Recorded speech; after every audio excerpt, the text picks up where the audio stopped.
Hello YouTube, I'm Tom, and today there will be no plan, no cricket project, not even a few sketches.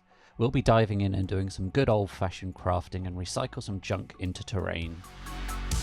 It's the time of year when we get lots of fresh, soft fruit like strawberries. I really like the shape of the plastic punnets they come in, and thought they'd make a cool sci-fi something or other. The first thing I needed to do was remove the lip on the punnet edge. I began trying to be clever with a scalpel and some hobby snips, before it occurred to me the plastic was so thin it was a job for scissors. With the edge removed, I needed to address the thinness of the punnet and the holes. I really wanted to be able to recess the holes in some way, but couldn't work out a good way to do it. Instead, I simply glued some strips of serial card under the holes to fill them, and provide extra support to the structure. I still wasn't sure what I was building until I opened up a box of bits and found a stash of the classic children's drinks lid, aka the sci-fi vent. This gave me the idea of this being some sort of power device like a transformer. This will give me some nice interesting terrain and have the bonus that it can easily be an objective and plot element in games. Imagine needing to plant explosives on the transformers to bring down the security at a base before an attack, or defending the transformers against aliens that feed on electricity. You get the idea.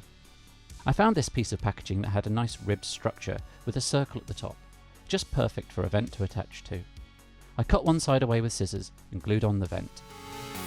Where the sides had joined, there was a raised area that was the perfect height to have an offcut of XPS underfloor heating foam stuffed into it, to make a little platform.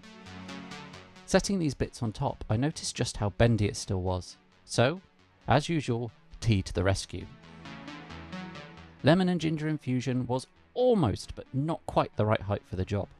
A few offcuts of card were enough to fill out the cavity perfectly, so I got them glued in.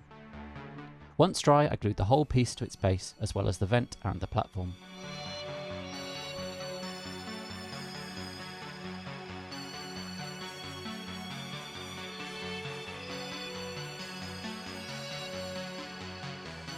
I then reached for my offcuts box once again and began adding bits here and there where they looked good, provided additional stability to the punnet, or both.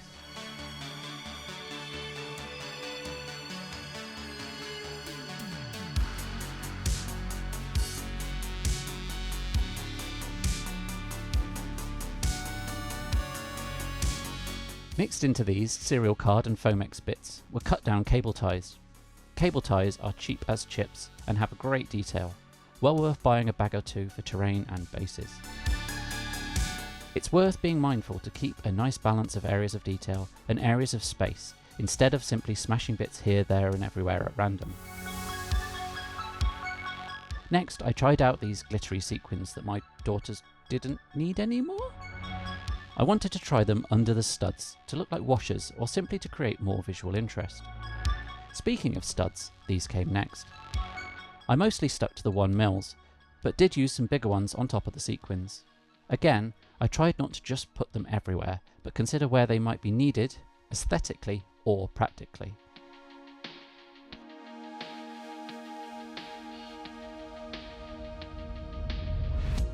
I considered leaving the build here and start painting it, but I wanted to add something to the front. After another rummage, I came up with some buttons and bits from inside felt tip pens. I thought I'd try drilling holes into the sides of the pen bits to create a sort of exhaust look. I made pilot holes with my scalpel before using a pin vise to drill through. This was fiddly and the plastic wasn't much fun to work with, but I managed to get roughly what I was after and glued it and the button to the body.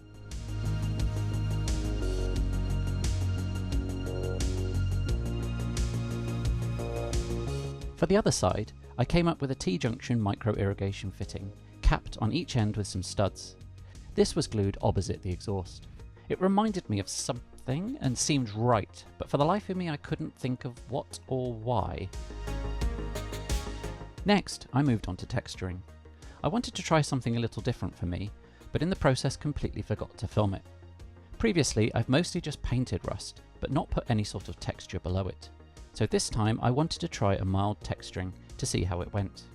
This consisted of baking powder and a little sand sprinkled onto blobs of wood glue. Once the texture had dried, I gave the whole piece 2 coats of gesso primer. This was painted, then stippled, as in my previous build video. the stippling does an awesome job of disguising the brush strokes and adding a really subtle texture. I then added a base coat of colour with the airbrush, with 2 tones of blue-green, with the lighter of the 2 mostly from above. This is hard to see in the footage, but for very little extra work for me, I think it adds a lot of value. All the areas that would be a light colour, such as yellow, then got a base coat of white. I wouldn't normally have the wet palette for this, but it was so hot in the UK I couldn't paint without it. Also, I've now resigned myself to just spending a little more money base coating white with good miniature paint, rather than 4 to 5 coats of cheap acrylic. And the GOAT for this is Pro Acryl Bold Titanium White. Next, I painted in the areas of dark blue. I've used this combo of lighter blue greens and dark blue on terrain before, and it's an absolute winner. Some of this dark blue would stay, and some would be a base coat for some of the limited metallics. The reason the blues work so well is that they complement the yellows, oranges and red browns of the rust near perfectly. Then I moved on to the obligatory hazard stripes, followed by details like signage. Even though it's fairly basic, the little signs and labels really help to set the scale. I think with smaller details, these punnets would have worked really well as massive factoriums in an epic scale game like Legions Imperialis. With all the base coats down, it was time for weathering. I started with my usual black-brown chipping. This is applied with a sponge, focusing on edges that would receive the most natural wear. Placing chipping around the edges in this way also creates a nice kind of outline around all the major forms. As with adding rust texture, I wanted to go a bit more into playing with rust coloration. I recently picked up 2 inks, red oxide and dioxazine purple. In the very depths of rust, I often see deep purple moving to oxidized red browns, and wanted to try replicating that colorization before adding my oils. To do this, I mixed a few drops of purple with around twice as many drops of medium. This was then applied to, and slightly around, the areas of heavy rust. Each time I had a few chunks painted in, I'd clean my brush and use water to diffuse the edges to soften the transition. I wasn't sure this would work, but as long as I didn't let it dry too much, it really did the trick. And you might wonder, why not just use oils then, if you want to feather out the edges? And the answer is simply drying time.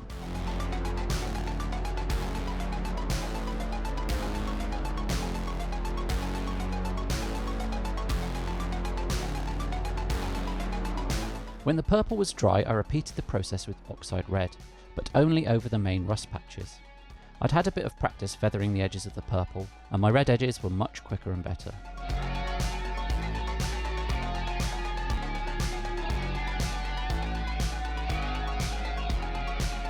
With the inks dry, I was really happy, and could see that the oils were really going to complement the colours I'd created.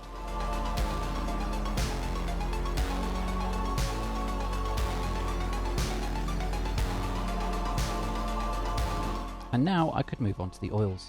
I started off with raw umber for the shading, which I applied thinly into all the recesses before using a brush dampened with mineral spirits to soften the edges and remove the excess paint. Once the shading was dry, I mixed up ochre, orange and more raw umber to thick wash consistency.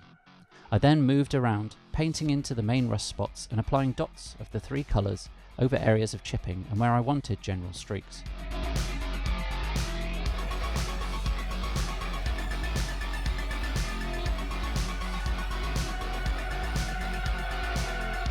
After giving the initial layer a little time to dry, I used a brush dampened with mineral spirits to diffuse the main rust sections and to streak the dots down the edges. I always feel the build starts to properly come alive at this stage. The layers and layers, building age and stories. I especially enjoy the streaks going over the signs and logos.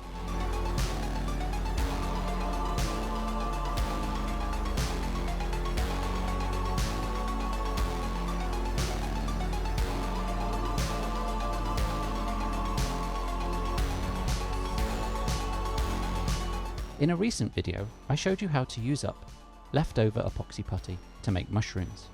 I had a whole batch of these painted up on my shelf staring at me, calling out to be used, so I thought, just a few then. I did not manage just a few.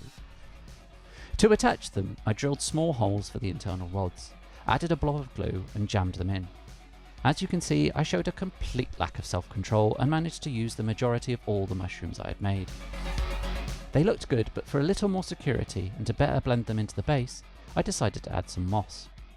This is roughly a 50-50 mix of glue and water, with a fine sponge flock slowly added until you get a good consistency.